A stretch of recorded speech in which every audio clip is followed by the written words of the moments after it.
Hi ඉතින් මං අද ඔයාලට කියලා දෙන්න හදන්නේ හරිම ලේසිම ස්ටෙප් කිහිපයකින් මෙනිකියුව එකක් ගෙදරදීම කරගන්නේ කොහොමද කියලා. ඉතින් එහෙනම් අපි බලමු මම කොහොමද මේක කරගන්නේ කියලා ගෙදරදී.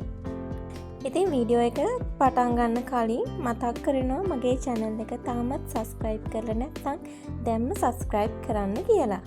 ඉතින් අපිට අවශ්‍ය වෙනවා තරමක මේ වගේ ලොකු බෝල් එකක් මීට වඩා ටිකක් ලොකු බෝල් එකක් ගන්න හොඳට අත් දෙක ඔබාගෙන ඉන්න පුළුවන් වෙන විදියට. ඉතින් මන් දැන් දාන්න හදන්නේ මේකට ලා රස්නේ උණු වතුර. ඉතින් අත ඔබාගෙන ඉන්න පුළුවන් තරමට රස්නේ තිබුණාම ඇති. මම මේ ලා රස්නේ උණු වතුරයකට දානවා ලුණු කුඩු තේ හැන්දා. ඒ වගේම මේකට එකතු කරනවා දෙහි බෑයක දෙහි යුෂ. ඊට පස්සේ මම එකතු කරනවා ෂැම්පූ. කැමති ෂැම්පූ වර්ගයක් පාවිච්චි කරන්න පුළුවන්. ඉතින් මේ තුන හොඳට මික්ස් කරලා මේක ඇතුළට ඔයාගේ අත් දෙක ඔබාගෙන ඉන්න තියෙන්නේ විනාඩි 15ක් විතර. හොඳට පෙඟෙන්න දෙන්න ඕනේ අත් දෙක. ඉතින් මේ විදිහට මම විනාඩි 15ක් විතර අත් දෙක හොඳට පෙඟෙන්න මේ වතුර එකේ ඔබාගෙන තියාගෙන ඉන්නවා. ඉතින් ඊට පස්සේ ඔයාලට පුළුවන් මේකේ තියෙන මේ දෙහි ලෙල්ලෙන්ම ඔයාගේ අත්වල තියෙන කුණු දූවිලි හොඳට ඉවත් කරගන්න.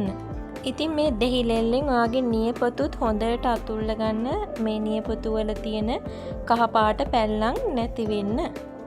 ඉතින් ඔයාලට පුළුවන් මේ වගේ බ්‍රෂ් එකක් පාවිච්චි කරලා ඔයාගේ අත්වල තියෙන කුණු දූවිලි හොඳින් ඉවත් කරගන්න. නියපොතු අස්සේ රැඳිලා තියෙන කුණු හොඳින් ඉවත් කරගන්න පුළුවන් මේ වගේ බ්‍රෂ් එකක් පාවිච්චි කරලා. මම හොඳට පිරිසිදු කරගෙන ඉවරයි මගේ අත් දෙක. දැන් අපිට අවශ්‍ය වෙනවා මෙන්න මේ වගේ ලොකු කෝමාරිකා කෑල්ලක්. ඉතින් ඔයාගේ අතට ඇප්ලයි කරන්න පුළුවන් තරමක කෑල්ලක් කපා ගන්න. කපාගෙන මෙන්න මේ විදියට හොඳට උඩ හැන්දකින් හරි පනාවකින් හරි හූර ගන්න. එතකොට නිකන් පෙන වගේ තියෙනවා.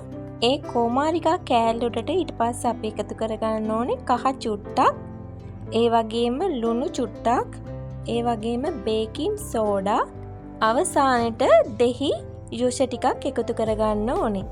ඉතින් මේ විදිහට ඔක්කොම එකතු කරගෙන දැන් තියෙන්නේ ඔයාගේ මුළු අතේම මේක වක්‍රාකාරව අතුල්ල ස්ක්‍රබ් කරගන්න. ඉතින් මේකෙන් ඔයාගේ අත්වල තියෙන මැරුණු සම හොඳින් ඉවත් කරගන්න පුළුවන් වගේම ඔයාගේ අත්වල ස්කින් එක අවුවට පිච්චිලා තියෙනවා නම් ඒවත් ඉතා ඉක්මනින්ම නැති කරගන්න පුළුවන් මේ ක්‍රමය මගින්. ඉතින් මේ විදිහට විනාඩි 5ක් විතර කරන්න ඕනේ. පුළුවන් නම් මෙහෙම ස්ක්‍රබ් කරලා ඉවරලා විනාඩියක් විතර හොඳට ඔයාගේ ස්කින් එකට ඇබ්සෝබ් වෙනකන් තියලා හොඳට වොෂ් කරලා දාන්න. ඊළඟට අපිට පැක් එක හදාගන්න ඕන වෙනවා. පැක් එක හදාගන්න ඕන වෙන්නේ ක්ලෝගාට්, ඒ වගේම බේකින් සෝඩා ටිකක්, ඒ වගේම දෙහි වල යුෂ. මේ තුනම මෙන්න මේ විදිහට හොඳට මික්ස් කරලා ඔයාගේ අතේ හොඳට ආලේප කරන්න ඕනි. ආලේප කරලා විනාඩි 5ක් 10ක් වගේ තියලා තියන්න ඕනි. තියලා හොඳට වොෂ් කරලා දාන්න. එතකොට ඔයාට බලා ගන්න පුළුවන් ඔයාගේ ඩෙත් ස්කින් එක අයින් වෙලා හොඳ ග්ලෝ එකක් ඔයාගේ අත්වලට ලැබිලා තියෙනවා. දැන් මම පැක් එක දාලා හොදලා ඉවරයි. ඔයාලට මං අත ළඟට කරලා පෙන්නන්න. හොඳට මගේ අත් පිරිසිදු වෙලා හොඳ ග්ලෝ එකක් ලැබිලා තියෙනවා. ඉතින් දැන් අවසාන වශයෙන් මගේ nail polish එක හොඳට ආලේප කරලා මගේ manicure එක අවසන් කරනවා.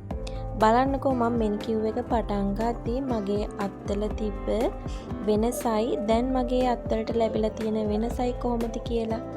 ඉතින් ඇත්තටම මේ වගේ manicure එකක් අපි සතියකට එකපාරක්වත් කරනවා නම් හොඳයි.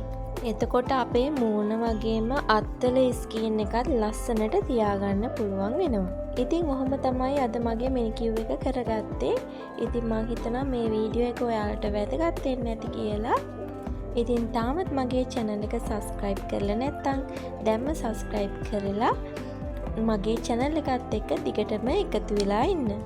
එහෙනම් අදට ගිහින් එන්නම්.